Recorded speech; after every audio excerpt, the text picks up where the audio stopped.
Какие обязанности на нас лежат в отношении мечети Аль-Акса? Для начала, мы обязаны отказаться от многобожия прежде всего, совершать молитву должным образом, выплачивать закят, быть правдивыми во взаимоотношениях с Аллахом. Если все это мы осуществим, то спасем мечеть Аль-Акса.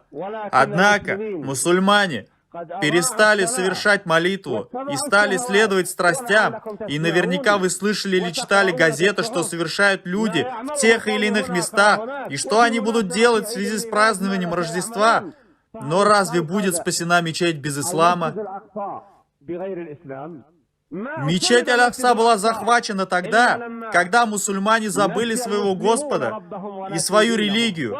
И твой Господь не поступает несправедливо со своими рабами. Пророк, саллаллаху алейхи вассалям, сказал: когда вы займетесь ростовщичеством, в торговле, ухватитесь за хвосты коров, будете довольствоваться земледелием и оставите джихад, тогда Аллах унизит вас и не уберет этого до тех пор, пока вы не вернетесь к религии. Он не избавит нас от этого унижения ни Арабским Союзом, ни исламскими конференциями, ни просьбой помощи у Америки или других. Аллах избавит нас от этого унижения после того, как мы вернемся в эту религию. Вот так сказал ваш пророк, саллаллаху алейхи вассалям.